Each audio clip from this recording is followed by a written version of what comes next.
우리 오늘 함께 나눌 말씀은 열왕기하 18장 3절부터 4절 말씀입니다. 구약성경 열왕기하 18장 3절부터 4절 말씀 우리 같이 합독하겠습니다. 히스기야가 그의 조상 다윗의 모든 행위와 같이 여호와께서 보시기에 정직하게 행하여 그가 여러 산당들을 제거하여 주상을 깨뜨리며 아세라 목상을 찍으며 모세가 만들었던 놋뱀을 이스라엘 자손이 이때까지 향하여 분향함으로 그것을 부수고 느후스단이라 일컬었더라. 아멘. 우리 친구들 느후스단이라 일컬었더라 라는 제목으로 하나님 말씀 나누겠습니다. 여러분, 마가복음 10장에 보면 앞을 볼 수 없었던 거지 바디메오가 우리 예수님을 만나는 장면이 나와요. 그런데 그 부분에서 전사님이 가장 좋아하는 구절이 있는데요, 바디메오가 예수님께 나아갈 때 그냥 나아갔다라고 기록되어 있는 것이 아니라 그가 겉옷을 내버리고 뛰어 일어나 예수께 나아오거늘이라고 적혀 있어요. 여러분, 바디메오가 겉옷을 벗어 던졌다는 것이 왜 그렇게 중요했을까요? 여러분, 겉옷은 당시 이스라엘 백성들에게 있어서 가장 중요한 생활 필수품이었어요. 왜냐하면 이스라엘의 날씨 때문이었어요. 이스라엘 날씨는 낮에는 아주 강한 햇빛이 내리쬐어서 50도 가까이 올라간대요. 그런데 고온 건조해서 그 햇빛을 피할 수 있는 그늘에만 들어갈 수 있으면 괜찮은 거예요. 그러니까 낮에는 이 겉옷이 햇빛을 막아주는 그늘 역할을 할 수 있었어요. 그리고 밤에는 기온이 영하로 뚝 떨어지는 거예요. 그러면 이 겉옷을 입고 있으면 이불이 될 수 있겠죠.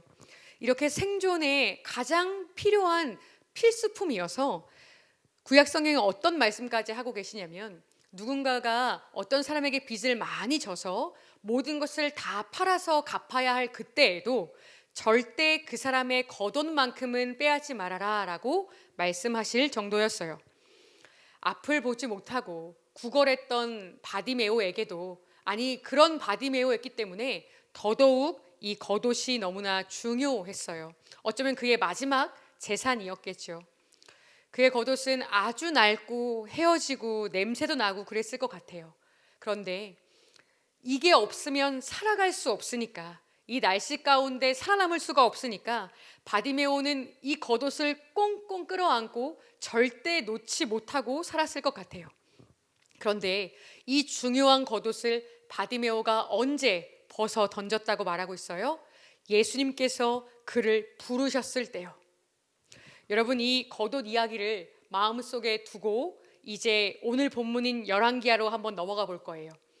이스라엘 역대 왕들에게 있어서 이 바디메오의 겉옷처럼 그들의 생존에 가장 중요한 것들 중에 하나가 바로 오늘 본문 속에 나오는 산당이었어요.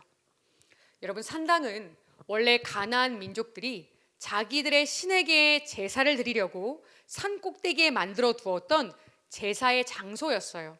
그런데 이스라엘 백성들이 가나안 땅을 점령하게 되면서 그 산당을 그대로 사용하게 된 거죠.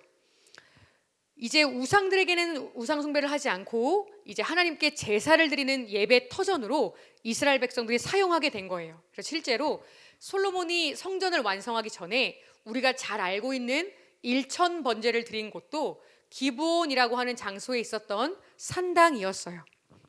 그런데 예루살렘의 솔로몬의 성전이 완성되고 솔로몬이 죽고 나서 이스라엘이 북이스라엘과 남유다로 나눠진 후에 하나님께서는 이 산당들을 다 제거해 버리라고 계속해서 말씀하세요.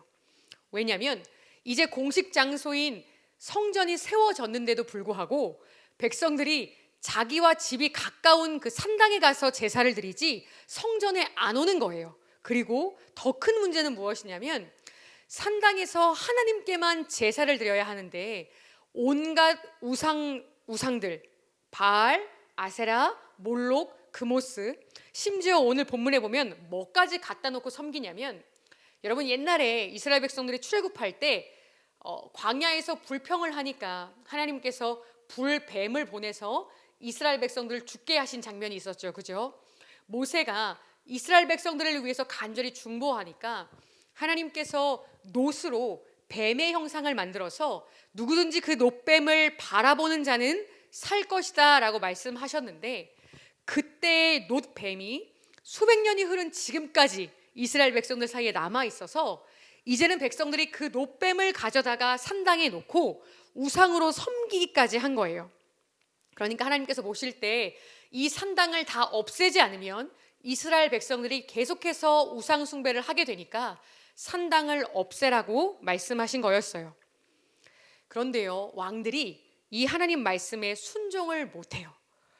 하나님께서 보시기에 너무나 악한 왕들이었던 북이스라엘 왕들은 말할 것도 없고, 가끔가다 칭찬도 받았던 유다의 왕들도 그 말씀대로 따르지를 못하는 거예요.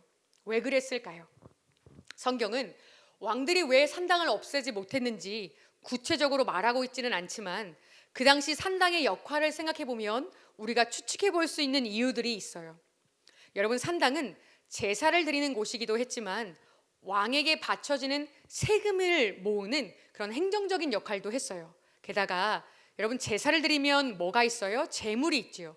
이 재물은 산당 그 제사장들에게 일부 소비가 되고 나서 나머지는 다 시장으로 나가게 되는데, 그러면 자연스럽게 산당을 중심으로 경제적인 어떤 역할을 할 수 있게 되는 거예요.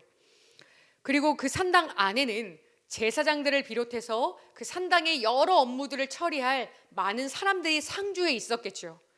정기적으로 사람들이 제사를 드리러 올라오고 그렇게 많은 사람들이 상주에 있다 보니까 어느 지역의 산당은 자연스럽게 그 지역의 중심지 역할을 하게 된 거예요. 유사시에는 마치 우리나라 지금 민방위처럼 이 지역을 지킬 수 있는 어떤 군사적인 역할도 할 수 있었고요. 그러면 다스리는 왕의 입장에서 봤을 때 산당은 어떤 곳이었을까요? 일단 왕이 보기에 백성들이 산당이 있는 것을 좋아할 거잖아요. 예루살렘 성전까지 가려면 먼데 자기 옆에 있는 산당에서 제사를 드리면 가까우니까 좋잖아요. 또 산당을 지키는 이 제사장들을 잘 관리하면 세금도 잘 거둘 수가 있으니까 왕의 입장에서는 좋지요.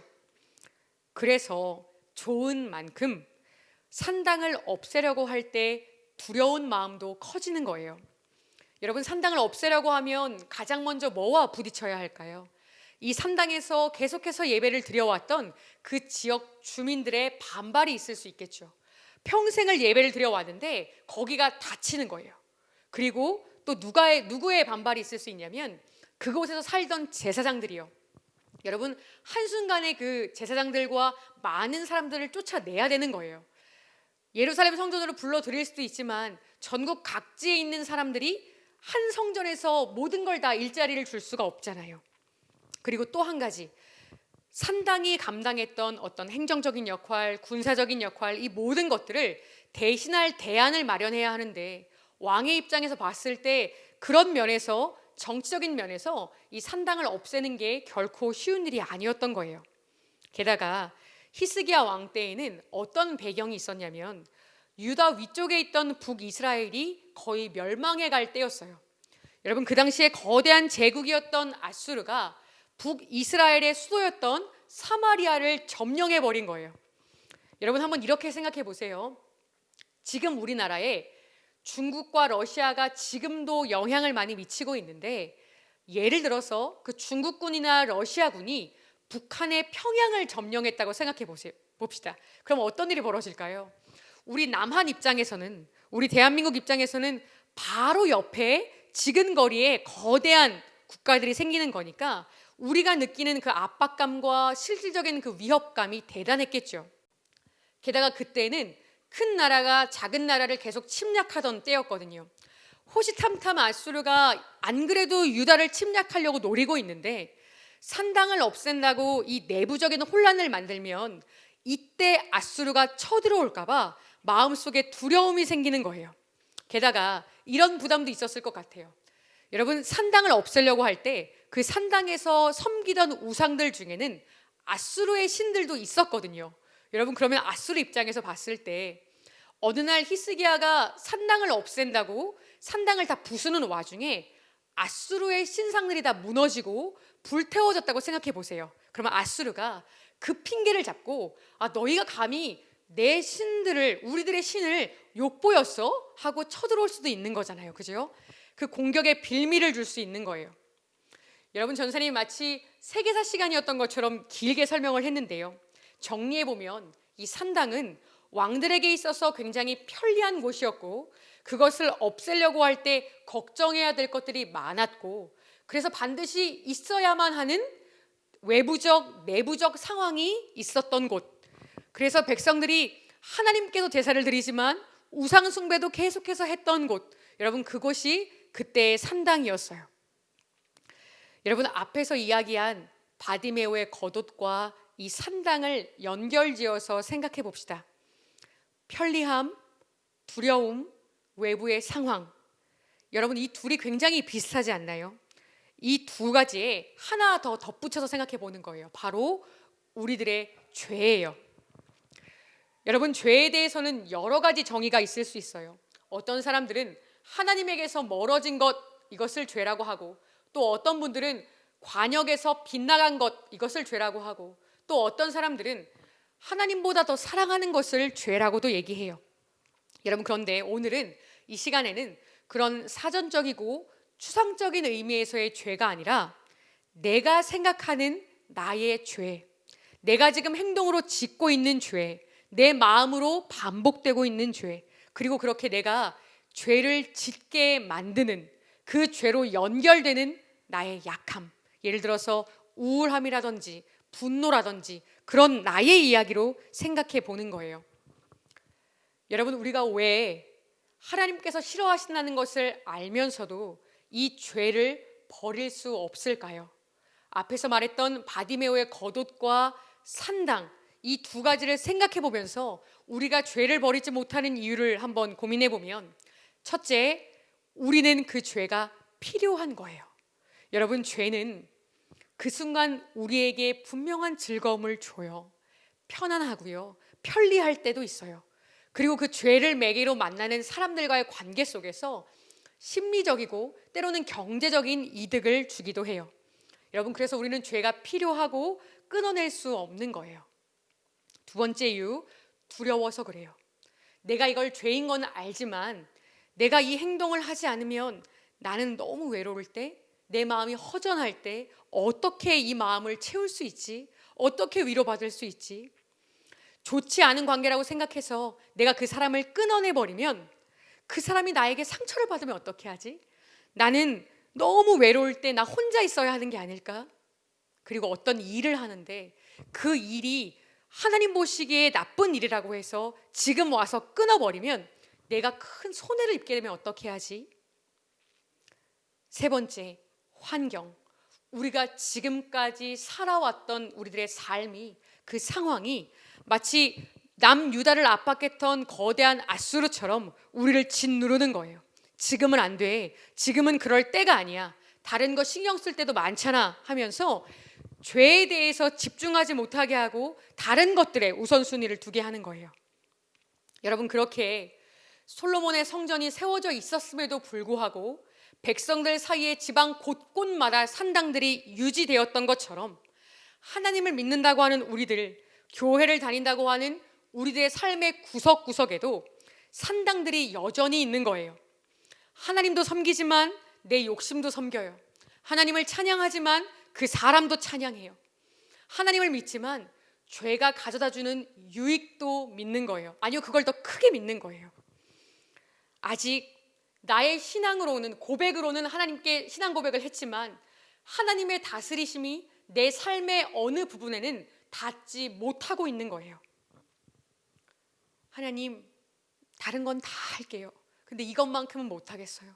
하나님, 저 사람만큼은 내 곁에 두게 해주세요. 하나님, 도저히 이것만큼은 순종하지 못하겠어요. 여러분, 그렇게 여전히 남겨둔 우리들의 죄가, 그 산당이 어떤 역할을 하느냐면, 우리가 예수님을 따라서 좁은 길을 걸어가고 싶은데 자꾸만 내 죄가 발목을 잡는 거예요. 마치 무거운 모래주머니를 찬 것처럼 힘차게 달려가지 못하게 하고 넘어지게 하고 쓰러지게 하는 거예요. 히브리서 12장 1절에 이런 말씀이 있어요. 이러므로 우리에게 구름같이 둘러싼 허다한 증인들이 있으니 모든 무거운 것과 얽매이기 쉬운 죄를 벗어버리고 인내로서 우리 앞에 당한 경주를 하며 모든 무거운 것과 얽매이기 쉬운 죄, 여러분 믿음의 경주를 하기 위해서는 반드시 벗어버려야 할 그 무겁고 우리를 얽매는 죄가 있다라는 거예요. 여러분 회개가 뭘까요? 우리는 회개에 대해서 이미 분명하게 배워서 알고 있어요. 기도하는 게 회개가 아니라고 했어요. 눈물 흘리는 거 고백하는 게 아니라고 했어요. 우리가 삶 가운데에서 정말 잘라내는 거예요. 더 이상 그 죄를 짓지 않는 게 회개라고 했어요. 여러분 그 회개가 쉬울까요? 아니요, 너무너무 어려운 거예요. 왜냐하면 말로만 하면 쉬운데 진짜 돌아서야 하니까요. 내가 정말 그 친구와 멀어져야 하니까요. 내가 너무 사랑했던 나의 그 모든 것들, 내 이미 습관이 되어버린 내 삶의 모든 것들과 잘라내야 하니까요. 혼란스럽고 어려워도 정리해야 하기 때문에 진짜 회개를 하는 것은 누구에게나 너무너무 어려운 일이 되는 거예요. 여러분 꼭 기억했으면 좋겠는 것은 예수님을 구주로 영접했다고 해서 그 순간 우리들의 하나부터 100까지의 모든 죄가 한순간에 사라지는 게 아니에요. 예수님을 영접한다는 것은 좁은 길을 걸어가기 위해서 좁은 문을 여는 거예요. 그 시작이에요. 이제 시작점에 선 거라서 이제부터 손잡고 하나하나 주님이 원하시는 대로 변화되어 갈 그 길인 거예요. 그래서 평생 동안 한순간에 되는 것이 아니라 평생 동안 쓰러졌다가 넘어졌다가 또다시 일어나고 다시 또 힘을 내면서 배워가야 하는 것이 회개라는 거예요. 여러분 우리가 오늘 함께 읽은 본문에는 이스라엘의 그 많은 왕들이 하지 못했던 산당을 없애는 회개를 한 두 왕이 있는데 그 두 왕 중에 한 명의 이야기를 다루고 있어요. 히스기야 왕의 이야기예요. 오늘 본문 4절 읽어보겠습니다. 그가 여러 산당들을 제거하여 주상을 깨뜨리며 아세라 목상을 찍으며 모세가 만들었던 놋뱀을 이스라엘 자손이 이때까지 향하여 분향함으로 그것을 부수고 느후스단이라 일컬었더라. 여러분 히스기야는 이때 20대였어요. 여러분 오늘날은 말할 것도 없고 그 당시 사회 문화적으로 봤을 때도 20대는 굉장히 왕의 역할을 감당하기에는 부족한 나이였어요.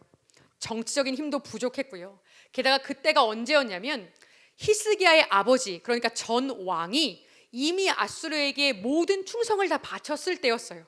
그러니까 모든 백성들과 나라가 아수르의 눈치를 보는 것을 당연하게 여겼던 그때였어요. 그런데 그 분위기 속에서 그렇게 어린 히스기야가 그 회개를 해내는 거예요. 지방마다 돌아다니면서 우상을 부수고 태우고 산당을 없애버렸어요. 그러니까 그동안 거기에서 절을 했던 그 수많은 지역 주민들이 제사장들이 얼마나 반발을 많이 했을까요? 왜 이러시는 거냐고, 어떻게 이러실 수가 있냐고 말리고 때로는 위협하기도 했을 것 같아요. 그런데 그때 히스기야가 그들 앞에서 놀라운 고백을 하는 거예요. 이거 이따위 거 아무것도 아니야.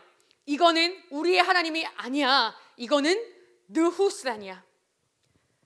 느후스단, 여러분 놋 조각이라는 뜻이에요. 이스라엘 백성들은 목숨을 걸고 의지하고 하나님처럼 섬겼던 그 우상.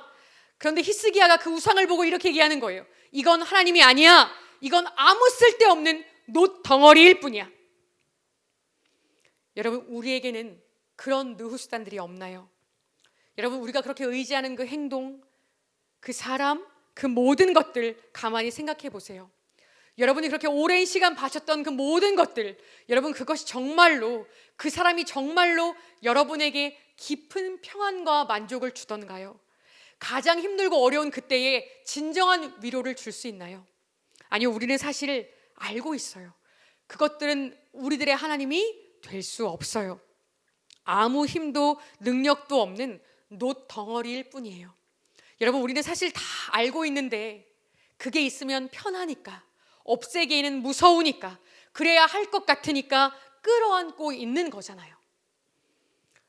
여러분 그러면 히스기야는 어떻게 그렇게 당당하게 하나님 말씀대로 순종할 수 있었을까요? 오늘 우리가 읽은 본문 바로 그 다음에 5절에 그 비결이 나와요. 히스기야가 이스라엘 하나님 여호와를 의지하였는데 그의 전후 유다 여러 왕 중에 그러한 자가 없었으니. 성경은 히스기야가 태어날 때부터 강했다고 이야기하지 않아요. 히스기야는 용기가 대단했다고 얘기하지 않아요. 히스기야 역시 우리와 똑같이 두려워하고 연약했고 나이도 어리고 굉장히 작은 사람이었어요. 그런데 히스기야는 하나님을 의지했대요. 하나님만을 두려워했대요. 하나님만을 믿었대요. 그것도 전무후무하게, 그 어떤 사람도 따라갈 수 없이 강력하게 하나님만을 의지했대요. 그렇게 히스기야가 하나님을 의지했을 때 그에게 어떤 일이 벌어졌죠? 여러분, 열왕기하 18장 19장을 보면 아수르의 사네립이 드디어 남유다로 쳐들어 내려와요. 18만 5천 명의 대군을 이끌고 아주 기세등등하게 쳐들어왔는데, 하나님께서 역사하시니까 18만 5천 명의 대군이 하루아침에 송장으로 다 죽어버린 거예요. 그리고 도망친 왕 사네립은 고국으로 돌아가서 자기 부하의 손에 배신당해서 비참하게 죽어요. 여러분, 이건 그 당시에 말도 안 되는 일이었어요. 그 어떤 나라도 감히 대적하지 못했던 그 대제국 왕이 그렇게 쓰러져 버린 거예요. 여러분, 이 일이 우리에게도 일어날 수 있어요. 아멘. 그렇게 의지했던 그 사람, 그 행동, 그것들이 없으면 죽을 것 같았던 그 모든 것들 단호하게 느후스단이라고 고백하고 잘라내버릴 수 있는 우리가 될 때 우리 삶 속에도 하나님의 그 놀라운 역사가 일어날 수 있다라는 거예요. 여러분, 우리가 죄에서 자유로워지기 위해서 우리는 뭘 해야 하나요? 제물을 바쳐야 할까요? 어떤 대단한 목사님께 가서 기도를 받아야 할까요? 많은 성경 지식과 착한 행동이 있으면 될까요? 아니요, 그 어떤 것 없이도 바디메오가 예수님께 나아갔을 때 그 겉옷을 벗어던질 수 있었던 것처럼 우리가 하나님께 직접 나아갈 수 있게 예수님께서 우리들의 길이 되어주셨어요. 여러분, 지금 여러분의 삶의 자리에서 예수님의 이름과 그 십자가의 권세로 우리는 어떤 장애물도 없이 하나님 앞으로 나아갈 수 있어요. 그분의 도우심을 구할 수가 있어요. 여러분, 전사님 궁금했어요. 2000년 전의 십자가가 지금 나에게 어떻게 역사한다는 걸까? 무슨 광선이 나온다는 걸까? 아니면 이것은 그냥 심리적인 하나의 상징인가? 믿어지지 않고 이해가 안 되더라고요. 그런데 죄 가운데에서 내가 아무리 애를 써도 벗어날 수 없었던 그 기간이 있었어요. 몇 년 동안 아무리 몸부림쳐도 벗어나지가 않아서 전사님 그냥 믿기로 선택했어요. 머리로 조금도 이해되지 않고 조금도 뜨거워지지 않았고 눈물 한 방울 나지 않았지만 예수님께서 십자가에서 죽으신 것이 다른 그 어떤 사람만을 위해서가 아니라 나를 위한 것임을, 그렇게 나를 사랑하셨고 지금도 나를 사랑하고 계심을 믿기로 선택했어요. 주님, 예수님의 보혈이 죄가 습관이 된 나를 변화시킬 수 있는 줄을 믿습니다. 나의 이 삶의 굴레에서 벗어나게 해주실 수 있는 줄을 믿습니다. 과거의 상처에서 회복되게 하실 수 있음을 믿습니다. 그렇게 바보같이 그냥 또박또박 기도하고 교회를 나왔어요. 여러분, 그리고 그때부터 또 궁금했죠. 이제 나에게 어떤 일이 벌어질까? 그런데 신기한 일이 벌어졌어요. 절대 예상하지 못했던 일이 벌어졌는데, 하루 이틀 시간이 흐르면서 내가 의식하지도 못하는 어느 순간부터 제 마음이 서서히 변화되기 시작하더라고요. 여러분, 전사님, 죄가 좋았어요. 죄가 주는 편리함과 그 유익이 너무 좋아서 벗어나지 않았던 거예요. 그런데요, 어느 순간부터 내 마음이 정말로 죄가 불편해지기 시작했어요. 죄를 없애는 것에 대한 두려움보다 죄 가운데 있는 것에 대한 두려움이 더 커지기 시작했어요. 이 죄라는 것이 굉장히 향기나고 아름다운 것인 줄 알았는데 굉장히 냄새나고 더러운 것이라는 그 실체를 보게 되었어요. 그러면서 나도 모르게 정말 죄가 싫어지다 보니까 죄와의 싸움을 시작하게 되더라고요. 그렇게 2, 3년 동안 내 힘으로 아무리 싸워도 되지 않았던 그 싸움이 하나님께서 내 마음 가운데 역사해 주시니까 서서히 일어나서 어느 날 내가 뒤를 돌아보니까 그렇게 몸부림쳐도 안 되던 그 죄가 저 멀리 멀어져 있는 걸 봤어요. 저는 그때 알았어요. 아, 십자가의 능력이라는 것이 정말 있구나. 정말 십자가의 능력이 나를, 누군가를, 우리 모두를 변화시킬 수 있구나라는 것을 정말로 깨달아 알게 되었어요. 여러분, 전사님이 이제 성경 구절을 3가지 읽어줄 텐데 말씀의 내용과 순서에 주목하면서 들어주세요. 우리가 아직 죄인 되었을 때에 그리스도께서 우리를 위하여 죽으심으로 하나님께서 우리에 대한 자기의 사랑을 확증하셨느니라. 염소와 황소의 피와 및 암송아지의 죄를 부정한 자에게 뿌려 그 육체를 정결하게 하여 거룩하게 하거든 하물며 영원하신 성령으로 말미암아 흠없는 자기를 하나님께 드린 그리스도의 피가 어찌 너희 양심을 죽은 행실에서 깨끗하게 하고 살아계신 하나님을 섬기게 하지 못하겠느냐. 또 주께서 이르시되 그날 후에 내가 이스라엘 집과 맺을 언약은 이것이니 내 법을 그들의 생각에 두고 그들의 마음에 이것을 기록하리라. 나는 그들에게 하나님이 되고 그들은 내 백성이 되리라. 어떤 말씀을 하고 있죠? 예수님, 하나님께서 당신 자신이신 하나뿐인 독생자 예수 그리스도를 우리를 위해서 십자가의 제물로 내어주셨어요. 예수께서 십자가에서 피 흘리셨을 때 그 피의 권세를 믿는 우리들은 죄의 권세에서 깨끗함을 입었다고 선포되었어요. 그리고 그 권세를 믿는 자들에게는 성령님이 우리 가운데 오시는 거예요. 어떤 말이냐? 이제는 더 이상 구약 시대 때처럼 하나님의 말씀을 돌판에 십계명처럼 새기시는 것이 아니라 그날 이후에 예수 그리스도의 십자가 사건 이후에는 하나님의 법을 우리들의 마음과 생각 가운데 새겨 넣어 주신다고 했어요. 성령님이 우리 마음 가운데 오신다는 거예요. 그래서 직접 가르쳐 주시는 거예요. 무엇이 죄인지 무엇이 의인지 성령님이 우리와 동행하시면서 하나씩 하나씩 가르쳐 주신다고 약속하고 있어요. 사랑하는 친구들, 과거의 전도사님은 죄라고 하면 담배를 피우고 술을 마시고 어떤 음란한 행동을 하고 때리고 욕하고 훔치고 그런 겉으로 보이는 그런 것들을 죄라고 생각했어요. 그게 굉장히 커 보였어요.